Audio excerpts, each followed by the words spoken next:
Paz e graça, povo de Deus. Nós vamos falar hoje sobre as nossas paixões.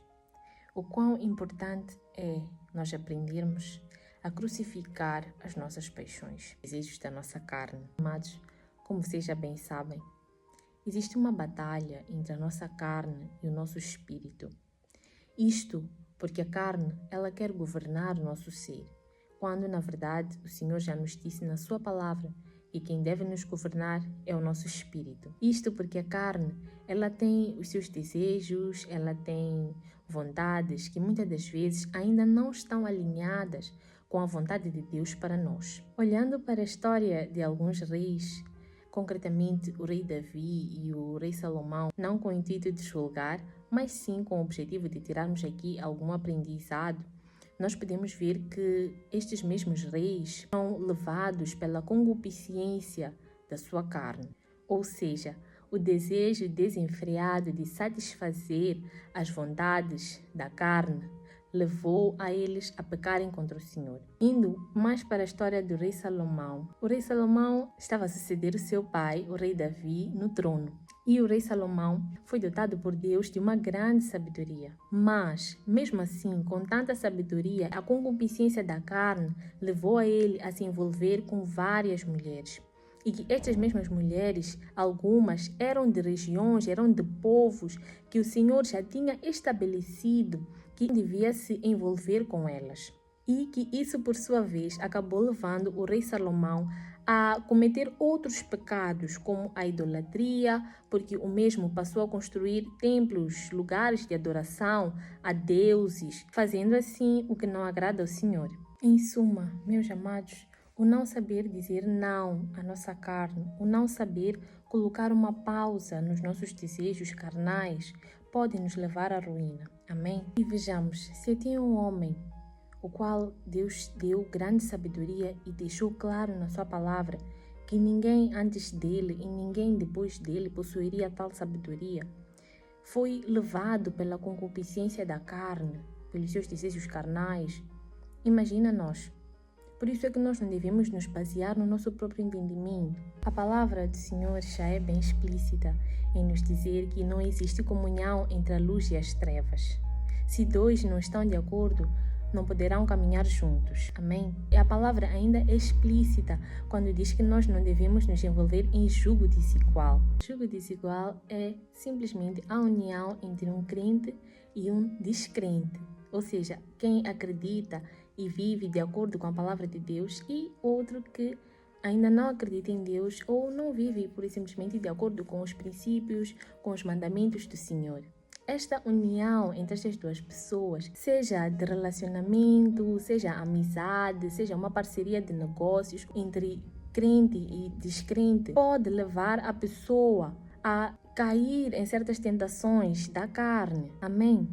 As Escrituras nos dizem em 1 Coríntios, capítulo 15, versículo 33, não vos deixeis enganar, as más companhias corrompem os bons costumes. Em Amós, capítulo 3, a palavra nos diz, andarão dois juntos se não estiverem de acordo? Meus amados, o que eu estou a dizer aqui não é que nós devemos nos isolar do mundo, não é que nós devemos ser pessoas antissociais, mas sim devemos saber discernir, amém? As nossas conversas, as nossas companhias e os nossos ambientes. Porque para alguém que busca andar e viver em santidade, em nada lhe vai ajudar com alguém que não concorda ou que não acha que deve viver do mesmo jeito. Em nada lhe vai ser útil manter uma aliança, qualquer que seja, com alguém que não concorda ou não vive do mesmo jeito. Meus amados, o rei Salomão era alguém que temia a Deus, mas ele acabou se envolvendo com mulheres de povos idólatras, mulheres de povos que não tinham uma conduta agradável aos olhos de Deus. E o que acabou acontecendo? Estas mesmas mulheres acabaram levando o rei Salomão à idolatria, levaram o rei Salomão a ter os hábitos e costumes delas, porque para além de uma ligação somente física, meus amados, nós devemos compreender que relações íntimas, elas envolvem a área espiritual. Existem maneiras de nós fortificarmos o nosso espírito e mortificarmos a nossa carne, que são elas a oração, o jejum e a leitura da Bíblia. Amém? A própria palavra do Senhor já nos diz: revistam-se de toda a armadura de Deus para poderem estar firmes contra as astutas ciladas do diabo.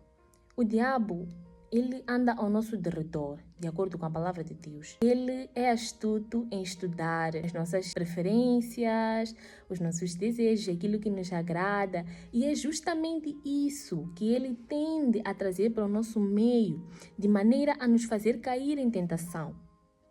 Amém? Por isso é que nós devemos nos revestir dessas armaduras. Lembrem-se, meus amados, que a nossa luta não é contra carne e sangue, ou seja, não é contra seres humanos, e sim contra principados, contra potestades. Amém? A nossa luta é espiritual. Então, se a nossa luta é espiritual, nós devemos nos revestir de armaduras espirituais. A oração, o jejum, a leitura da Bíblia, para que o diabo não encontre brechas, não encontre maneiras para nos tentar e muito menos ainda para nos fazer ceder a estas tentações. Amém? Com isso, estejamos atentos às nossas alianças, com quem nós firmamos alianças, que tipo de conversas nós mantemos, o que é que nós estamos a alimentar. Será que são os nossos desejos carnais? Será que é o nosso espírito? Será que é a nossa carne? Será que são essas coisas que nós não devemos alimentar? Será que são coisas que nós sabemos que não agradam a Deus e mesmo assim nós preferimos manter? Porque achamos que é difícil demais viver sem, é difícil demais não ceder. O que tu achas difícil demais talvez é porque ainda nem tentaste, ainda não te deste a oportunidade de tentar apartar-se dessas coisas. Mas apartar-se desses maus comportamentos, apartar-se dessas más atitudes, apartar-se de satisfazer os desejos da tua carne. Tu não precisas fazer ou passar por esta luta sozinho, porque tu tens a Deus. Ora ao Senhor, peça ao Senhor que te dê estratégia, que te dê estrutura para não cederes aos desejos e às tentações carnais. Ore, leia a Bíblia, jejue, mortifica a tua carne. Fortalece o teu espírito e assim tu verás que vai ser muito mais fácil passar por essas situações. Isso não vai te dominar, isso não vai arruinar o teu futuro, não vai arruinar a tua vida, não vai trazer consequências desastrosas para ti. Porque como todos nós sabemos, o salário do pecado é a morte. Morte espiritual, em primeiro lugar, nós vamos deixar de manter aquela comunhão com Deus, vamos deixar de ouvir a voz de Deus, vamos já não conseguir ter aquela comunhão, manter aquela comunhão com Deus, ouvir claramente a voz de Deus. E isso, meus amados, é óbvio que vai nos levar à morte física. Busque andar em fé, busque andar em santidade. Ninguém disse que é fácil, é sabido que não é simples mortificar os desejos da carne, dizer não às tentações, mas não é impossível. Amém? Deus abençoe.